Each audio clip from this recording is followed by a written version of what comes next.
Hello everyone, welcome to 365 Days to IIT series. Let's move on to question of day number 16.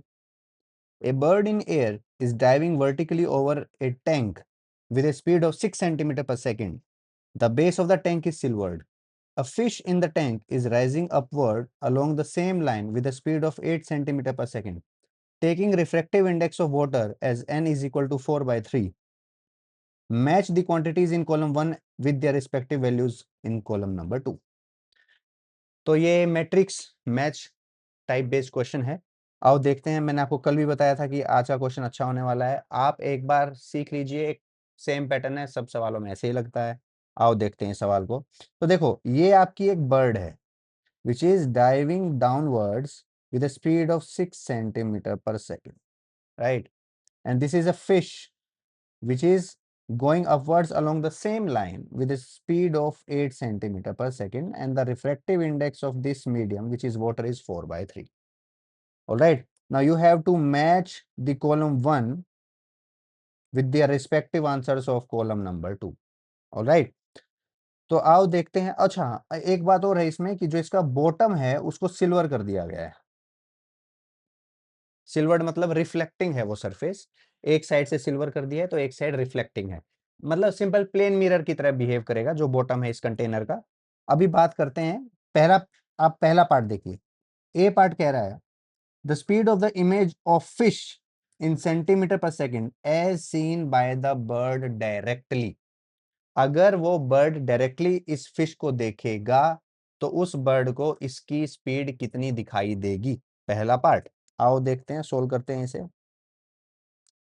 इससे पहले मैं आगे बढ़ूं या आपको कुछ बताऊं, कल के सवाल में हमने कवर कर लिया था कि अगर कोई ऑब्जेक्ट किसी मिरर के सामने चल रहा है तो इमेज की स्पीड क्या होगी, कैसे निकालते हैं, है ना? इससे पहले एक और ऑप्टिक्स का क्वेश्चन कवर्ड है जिसमें हमने रिफ्रैक्शन का कंसेप्ट किया था, और रिफ्रैक्शन का के लिए मैंने प्रूव किया था n2 by n1 is equal to d dash by d। Apparent depth का केस मैंने आपको बताया था, जहां पे ये d डैश जो है ये एपरेंट डेप्थ होती है ना, और ये है रियल डेप्थ। और उसी पर्टिकुलर क्वेश्चन में जो मैंने ऑप्टिक्स का इससे पहले कवर किया हुआ है, उसी पर्टिकुलर क्वेश्चन में मैंने आपको बताया था कि वर्चुअल ऑब्जेक्ट हो, रियल ऑब्जेक्ट हो, आपको अलग अलग फॉर्मूला याद करने की जरूरत है ही नहीं। ये अकेला फॉर्मूला ही आपके लिए मोर देन इनफ है। इससे ही आप सारे के सारे रिफ्रैक्शन के क्वेश्चन कर सकते हो। इकलौता कंसेप्ट है, एक बार सीख लो, कुछ और करने की जरूरत ही नहीं है। ठीक है, अब मैंने आपको क्या बताया था, जो n2 है ये रिफ्रैक्टिव इंडेक्स है उस मीडियम का जिसमें रे ट्रेवल करती है, of medium in which ray travels. और n2 है रिफ्रैक्टिव इंडेक्स ऑफ मीडियम जिसमें से रे ट्रेवल करती है। मतलब एक मीडियम ऐसा होगा जिसमें से रे ओरिजिनेट होंगी और एक मीडियम ऐसा होगा जिसमें ट्रेवल करेंगी बाद में। तो n2 है रिफ्रैक्टिव इंडेक्स उस मीडियम का जिसमें रे जाती हैं, और n1 रिफ्रैक्टिव इंडेक्स है उस मीडियम का जिससे रे आती हैं, of medium from where rays originate और कम्स फ्रॉम। बस आपको ये ध्यान रखना है और यही हम यूज करेंगे। अब वेलोसिटी का कंसेप्ट है पूरे सवाल के अंदर कि किसको, बर्ड को फिश की कैसी वेलोसिटी दिखाई देगी, डायरेक्टली देख रहा है तो फिश को बर्ड के कैसे दिखाई देगा, डायरेक्टली देख रहा है तो अगर रिफ्लेक्शन दिखेगा तो कैसा दिखाई देगा, है ना? ऐसे ऐसे आपको पार्ट्स गिवन है इसके अंदर। तो पहले आगे बढ़ते हैं, इससे पहले मैं आपको छोटा सा कंसेप्ट फिर से बता देता हूं। आपने शायद कुछ इस तरह के क्वेश्चन करे होंगे, ये एग्जाम्पल के तौर पे मैं आपको समझा रहा हूं। सपोज करो ये आपका कंटेनर, और ये लो जी भैया ये आपका वाटर या कोई भी मीडियम। अब इसके अंदर ये फिश है, ठीक है? और मान लीजिए ये फिश की जो डेप्थ है वो है 48 मीटर, सपोज कर लीजिए। ऊपर एक बर्ड है, ठीक? ये बर्ड की जो हाइट है इस सरफेस से ये है 24 मीटर। अगर मैं आपसे ये पूछूं कि भाई ये बर्ड अगर इस फिश को देखेगा तो इसे कहां दिखाई देगी, तो क्या करें? For bird to see the fish, तो फिश से निकलने वाली रेज बर्ड की आंखों में जानी चाहिए, तभी वो बर्ड को देख पाएगा। इसका मतलब कि यहां से रेज ऐसे ऐसे जाएगी और बर्ड की आंखों में जाएगी, ऐसे जाएगी और अवे फ्रॉम द नॉर्मल, क्योंकि रिफ्रैक्टिव इंडेक्स कम हो गया। And this will also go in to the eye of bird. Paraxial rays हैं, आपको लग रहा होगा कि ये तो दूर भागी, बर्ड की आंखों में नहीं गई, ऐसा नहीं है, ये बर्ड की आंख में ही जा रही है, दिखाने के लिए मैंने ऐसा किया आपको।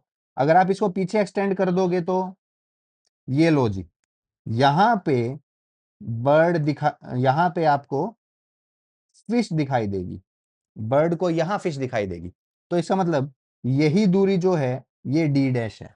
अब लगाएं, n2 by n one is equal to d dash by d. मान लीजिए बाहर एयर है, ये वाटर है, तो n2 जिसमें रे जाती हैं एयर, डिवाइड बाय n1 जिससे रे आती हैं, 4/3, 3 ऊपर, डी डैश बाई डी 48, कितना आया? 36 मीटर। तो रियलिटी में जो फिश है वो बर्ड को 36 मीटर पे दिखाई देगी। कहां से? सरफेस से।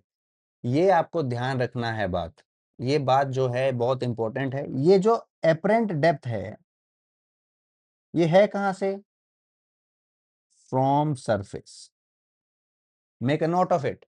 जब मैं n2 by n1 is equal to d dash by d formula use कर रहा हूं, जब मैं एपरेंट डेप्थ निकाल रहा हूं, तो एपरेंट डेप्थ रियलिटी में आपकी सरफेस से है, बाउंड्री से है, जहां पे मीडियम सेपरेट हो रहे हैं, नीचे वाटर है, ऊपर एयर है।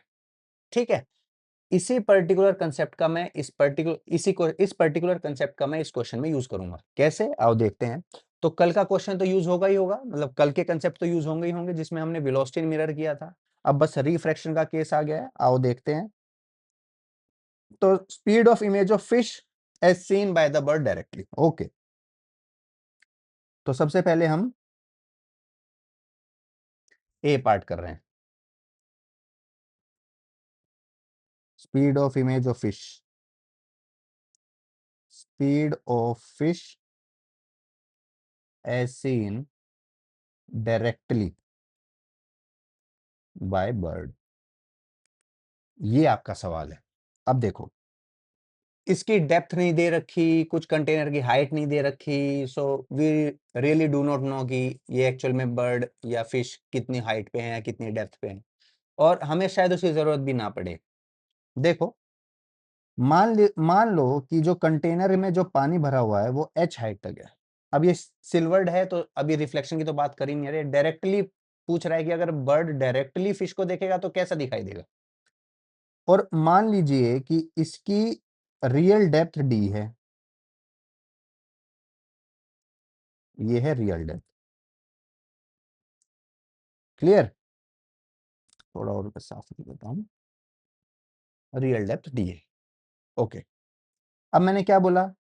सर बर्ड फिश को डायरेक्टली देखे तो इसका मतलब फिश से रह जाएंगी, ये ऐसे, ऐसे गई, ऐसे गई, यहां पे करोगे तो ये नॉर्मल, और इससे दूर भागेगी क्योंकि रिफ्रैक्टिव इंडेक्स आपका कम हो गया, और ये पीछे बढ़ा दो तो यहाँ कहीं फिश दिखाई देगी, यहां से ऊपर आती दिखाई देगी। अब किस रफ्तार से आती दिखाई देगी वो देखते हैं। तो आप क्या करोगे?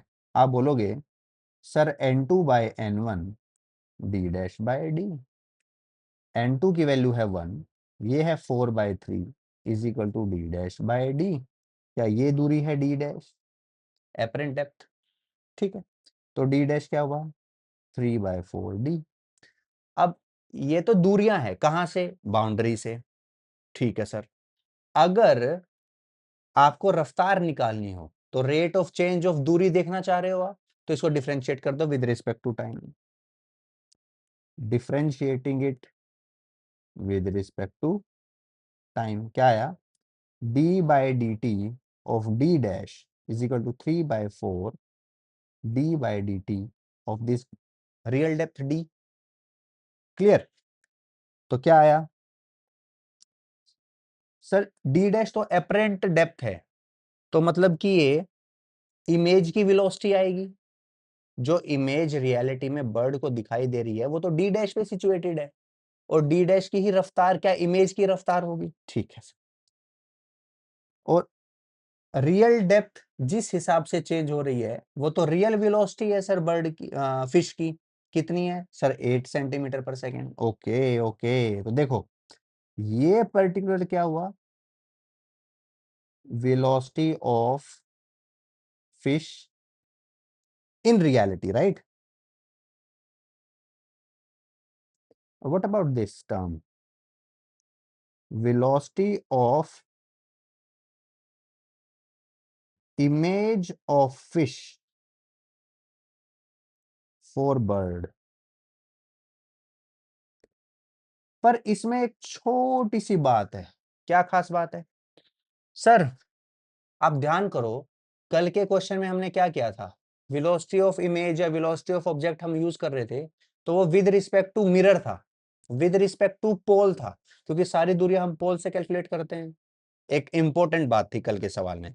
सेम ऐसे यहां पे है क्या सर, जो आप ये डी डैश देख रहे हो, जो आप डी देख रहे हो, ये तो सर इंटरफेस से दूरी है, बाउंड्री से दूरी है। तो अगर कोई रफ्तार चेंज हो रही होगी तो वो तो बाउंड्री के रिस्पेक्ट में चेंज हो रही होगी। जब बाउंड्री से डी डैश है या बाउंड्री से डी है, तो जब वो डी डैश की रेट ऑफ चेंज अगर आप देखोगे तो वो तो विद रिस्पेक्ट टू बाउंड्री है ना, बर्ड के रिस्पेक्ट में तो है ही नहीं। तो इसका मतलब जो आप ये velocity of fish in reality देख रहे हो या velocity of image of fish for bird देख रहे हो, ये एक्चुअल में विद रिस्पेक्ट टू बाउंड्री है। किसके रिस्पेक्ट में है, विद रिस्पेक्ट टू बाउंड्री, ये भी विद रिस्पेक्ट टू बाउंड्री और इंटरफेस। ये एक बहुत इंपॉर्टेंट लाइन है भाई, आप ध्यान रखना इस चीज का, क्योंकि ये जो डी डैश और डी दूरी है ये बर्ड से नहीं है, ये बाउंड्री से है। तो इनका रेट ऑफ चेंज की जो बात करेंगे, जो वेलोसिटी की बात करेंगे, वो भी विद रिस्पेक्ट टू बाउंड्री या इंटरफेस ही होगी, बर्ड के रिस्पेक्ट में नहीं होगी, वो तो बाद में देखेंगे हम, ठीक है। अब तो मैं इसको क्या लिख सकता हूं सर, मैं इसको लिख रहा हूं velocity of image of fish with respect to boundary, clear, must be equal to 3/4 velocity of fish with respect to boundary. ये रियल वेलोसिटी है। तो ये तो हमें ये क्या आया, ये आया velocity of image of fish minus velocity of boundary is equal to 3/4 velocity of fish minus velocity of boundary, है ना। अब क्या बाउंड्री मतलब कि जो पानी का लेवल है, क्या वो ऊपर नीचे हो रहा है, नहीं, तो इसका मतलब कि ये जीरो, ये भी जीरो। अगर मैं सवाल देता तो मैं ऐसे बोलता कि भाई बारिश भी हो रही है साथ में, और बारिश होने की वजह से जो वाटर लेवल है it is also increasing with the rate of 1 centimetre per second, suppose. तो क्या वेलोसिटी ऑफ बाउंड्री जीरो होती, नहीं, 1 सेंटीमीटर पर सेकेंड आ जाती उसकी वैल्यू। तो देखो आप क्वेश्चन को कहां से कहां लेके जा सकते हो।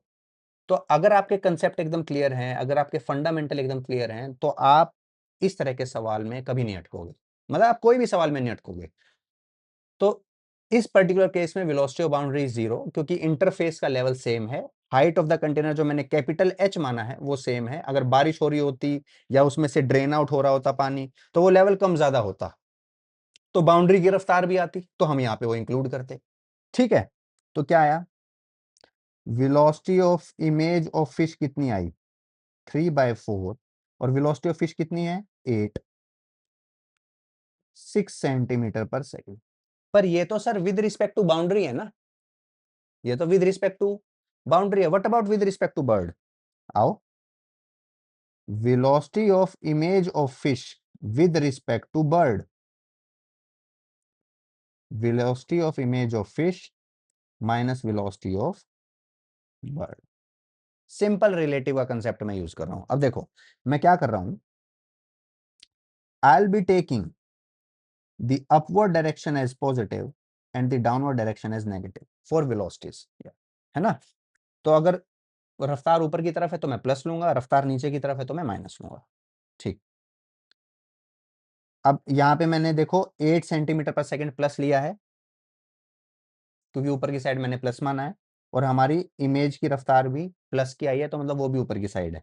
अब देखो तो यहाँ पे क्या आया, 6 minus velocity of bird is downward so -6 which comes out to be 4 bird 12 centimeter per second. This is the answer of part A. All right. So A का आंसर हो गया R. ओके, सो A का answer हो गया R. ये हमने check कर लिया। आओ भैया बी पार्ट पे आते हैं। Let's move on to B part. क्या कह रहा है B part, speed of the image of fish in centimeter per second formed after reflection from the mirror as seen by the bird. Step by step follow करेंगे, दिखने में है खतरनाक सवाल, कुछ खतरनाक नहीं है भाई। आओ देखते हैं। ये देखो हमने ये डी माना था तो ये कितना बचा सर, ये बचा h-d। क्लियर। अब इसकी इमेज कहां दिखाई देगी सर, इमेज दिखाई देगी ऐसे, और ये दूरी कितनी होगी सर h-d। क्लियर, यही तो इमेज दिखाई देगी सिल्वर्ड सरफेस के अंदर। अब जो ये इमेज है इसको बर्ड देख रही है, अब पूछ रही है कि भाई इस इमेज की रफ्तार कैसी दिखाई देगी अगर बर्ड देखेगी तो ऐसा करता हूं, मैं चीजों को आसान करने के लिए पहले आपको रे डायग्राम बना देता हूं। रे डायग्राम से तो आसान हो ही जाएगा। देखो यहां से रे, ओहो, यहां से रे आई ऐसे और रिफ्लेक्ट बैक होके वापस, तो ये आपको ऐसे दिखाई, यहां से कोई रे ऐसे आएगी रिफ्लेक्ट बैक होके वापस, और ये पीछे यहां मिलती दिखाई देगी। यहां से कोई रे आएगी रिफ्लेक्ट बैक होके, ए भैया जी लो ऐसे, और ये आपको ऐसे मिलती दिखाई, तभी तो आपको इमेज दिखाई दे रही है। और यहां से ये फिर ये लो away from normal because the refractive index is less, इधर एयर है नीचे वाटर है। तो अब बताओ मुझे, पहले रिफ्लेक्शन हुई और उसके बाद रिफ्रैक्शन हुई, देखो reflection reflection reflection and now refraction. तो रियलिटी में जो आपकी बर्ड है इसकी आंख में तो रिफ्रैक्टेड रह गई एट लास्ट। क्लियर भाई, ये रह जाएंगी इस बर्ड की आंख में तो रियलिटी में तो रिफ्रैक्टेड रह गई। आओ भैया क्या करें, n2 by n1 d dash by d, d dash is the apparent depth and d is the real depth. Okay, तो भैया d डैश देखते हैं, ये लो ध्यान से देखना, क्या इसको पीछे एक्सटेंड कर दूं, क्या इसको भी पीछे एक्सटेंड कर दूं, तो ये जो है ये है d डैश। समझ पा रहे हो भाई, ये रह गई है ना इसकी आंख में तो, और ये रह गई है इसकी आंख में, इसको पीछे एक्सटेंड करूंगा तो जहां ये मिल रहे हैं रियलिटी में तो इसको यहाँ डी डैश, ये असलियत में इमेज दिखाई देगी। ठीक है, तो क्या आया, ये आया sir 1/4/3 must be equal to d dash, real depth कितनी है सर h प्लस h-d। देखो देखो देखो देखो देखो, क्या इस रिफ्लेक्शन को देखना चाह रहा है ये, इस रिफ्लेक्शन को देखना चाह रहा है तो रियल डेप्थ है h प्लस ये कितनी है h माइनस डी। तो टोटल रियल डेप्थ कितनी आई h plus h minus d. तो 3 2h minus d must be equal to 4d dash. फिर से कर दो भैया, differentiate with respect to time. 3d by d t of 2h minus d by d t of d must be equal to 4d by dt of d dash। Clear? तो ये कितना 0। क्या height of container change हो रही है? नहीं हो रही सर। अगर चेंज हो रही होती तो सरफेस ऊपर नीचे जा रहा होता ना, इंटरफेस ऊपर नीचे जा रहा होता, तो यहाँ बात आती भाई उसकी। तो ये आया 3 minus 3d of d by d t is equal to 4। ये velocity of image of fish आएगी विद रिस्पेक्ट टू बाउंड्री। भूलना मत भैया इस बात को, डी डैश दूरी कहां से थी बाउंड्री से। तो कितना है -3 into 8, velocity of fish is 8 ऊपर की side, 4 velocity of image of fish minus velocity of boundary. अब ये तो 0 है भैया, तो 4 2 -6। So what is velocity of image of fish -6 centimetre per second. पर ये तो विद रिस्पेक्ट टू बाउंड्री है। What about velocity of image of fish with respect to bird? Sir velocity of image of fish minus velocity of bird. तो -6 minus of -6, क्योंकि velocity of bird नीचे की side है और नीचे हमने negative लिया है, तो ये आ गया 0।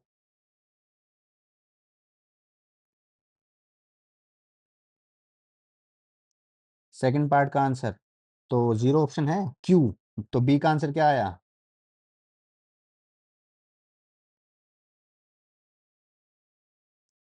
ठीक है, आओ अब सी पार्ट देखते हैं।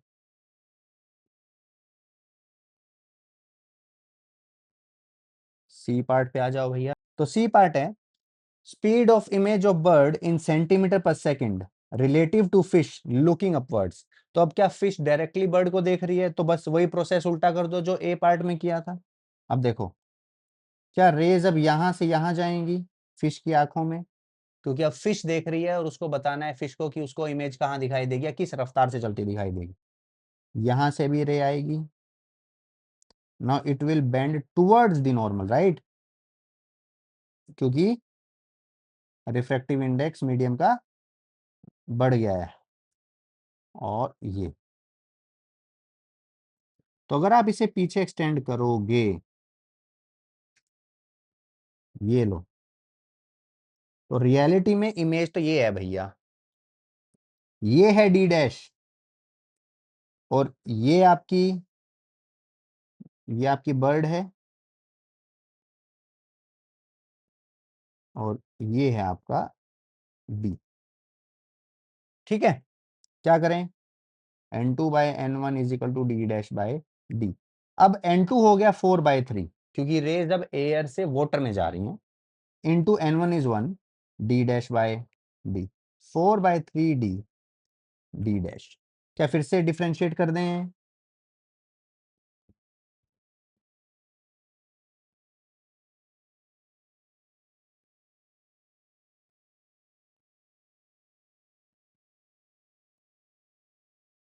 क्लियर? तो क्या आया 4/3 velocity of bird in reality with respect to boundary must be equal to velocity of image of bird with respect to। मेरे ख्याल से अब इसमें आपको कोई दिक्कत नहीं होनी चाहिए। कितना आया 4/3, क्या ये -6 नीचे की तरफ, वेलोसिटी ऑफ बाउंड्री 0, मैं डायरेक्ट 0 लिख रहा हूं उसको भाई, बता चुका हूं मैं आपको। और ये velocity of image of bird with respect to boundary कितना आया -8।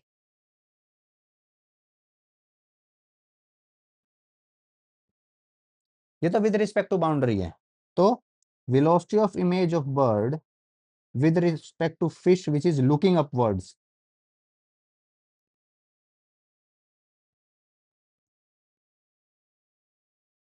-8 माइनस ऊपर की साइड है तो प्लस का 8, कितना आया?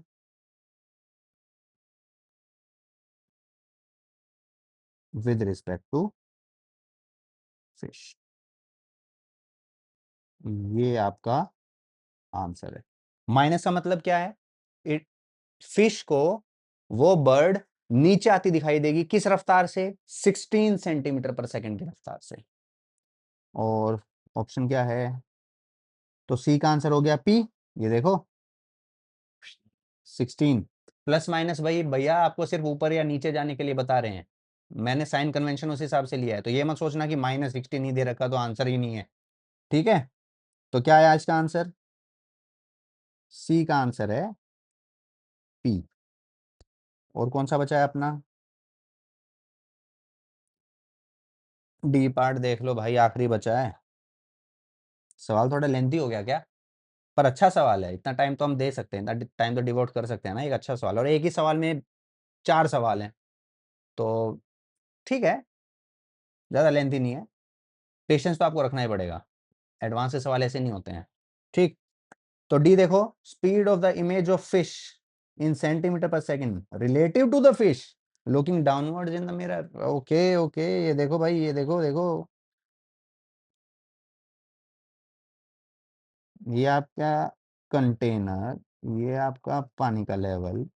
अब मैं ना, बर्ड तो दिखाई नहीं रहा, उसका तो कोई काम ही नहीं है। फिश अपने आप को, अपनी रिफ्लेक्शन ही देख रही है खुद, और पूछ रही है कि कितने रफ्तार से जाती दिखाई देगी।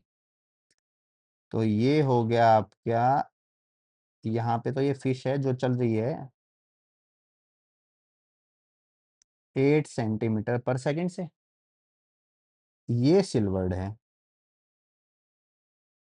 तो इसको ये दिखाई दे रही है ये। ठीक है, तो ये भी तो 8 सेंटीमीटर पर सेकंड से दूर जाएगी। क्लियर है? अरे ऑब्वियस सी बात है भाई, यहां से रे टकरा के वापस इसकी आंखों में। ठीक, ऐसे ही कोई और रे होगी, वो भी टकरा के वापस इसकी आंखों में। अब यही है देखने वाले। तो मीडियम तो चेंज हुआ ही नहीं, तो रिफ्रैक्शन नहीं हुआ भैया, रिफ्रैक्शन नहीं हुआ। और रिफ्रैक्शन नहीं हुआ तो सिंपल रिफ्लेक्शन का केस है। It is case of simple reflection. Medium वही है, चेंज नहीं हो रहा है। तो आप खुद बताओ, अगर आप 4 सेंटीमीटर पर सेकंड से प्लेन मिरर की तरफ भागोगे, तो आपकी इमेज भी तो 4 सेंटीमीटर पर सेकंड से आपकी तरफ आती दिखाई देगी। कॉमन सेंस है। यस है, velocity of image with respect to fish, velocity of image minus velocity of fish. Image की रफ्तार नीचे की साइड तो -8, माइनस फिश की रफ्तार ऊपर की तरफ तो +8। क्या फिर से -16 सेंटीमीटर पर सेकंड आ गई?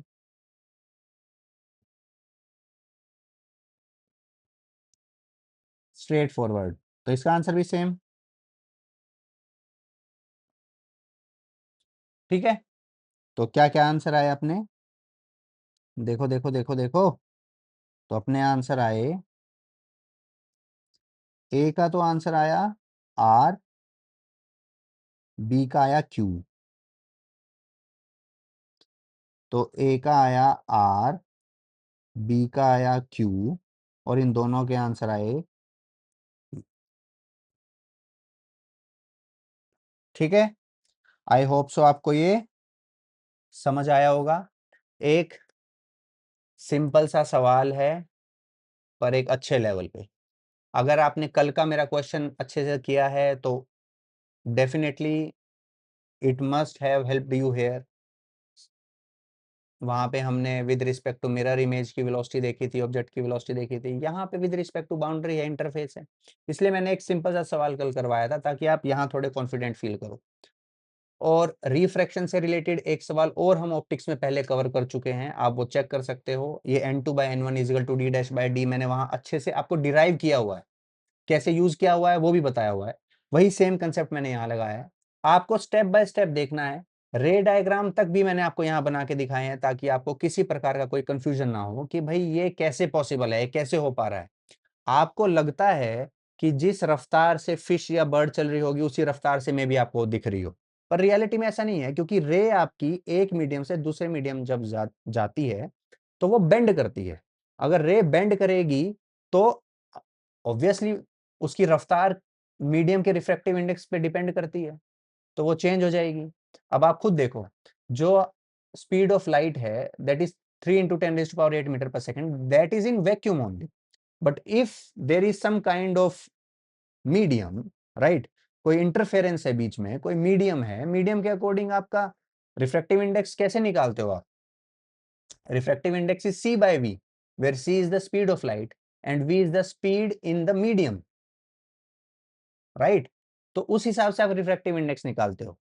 तो जब भी आपकी कोई रे किसी मीडियम में ट्रेवल करती है तो उसकी रफ्तार कम हो जाती है स्पीड ऑफ लाइट से।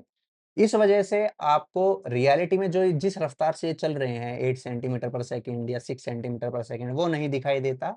आपको एपरेंट डेप्थ, एपरेंट इमेज की आपको रफ्तार दिखाई देती है, और वो हमने यहाँ पे निकाली है।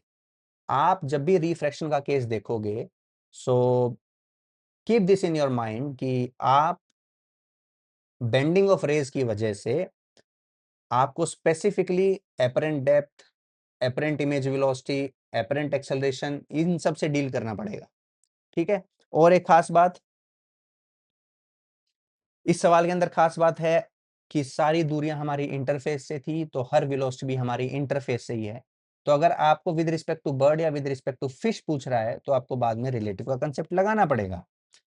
हो सकता है आपकी बाउंड्री का लेवल भी बढ़ रहा हो, बारिश हो रही होगी तो बढ़ रहा है। मान लो नीचे कोई टैप लगी हुई है, उसको मैं ओपन कर दूं तो ड्रेनेज होगी तो लेवल घट रहा होगा। तो मेक श्योर कि आप देखें कि जो हाइट ऑफ कंटेनर है, the height of water in the container, वो कांस्टेंट है या नहीं है। अगर नहीं है तो that should also be accounted for in the question. Alright, so I hope so कि आपको ये क्वेश्चन अच्छे से समझ आया होगा, and try to solve such kind of questions. आपका होराइजन ब्रॉड करता है, सोचने का तरीका बढ़ाता है ना? मतलब बहुत सारी चीजें क्लियर होती हैं आपकी। तो I will see you again tomorrow with another good question. Till then, keep practicing, take care, and best of luck. And thank you so much for watching.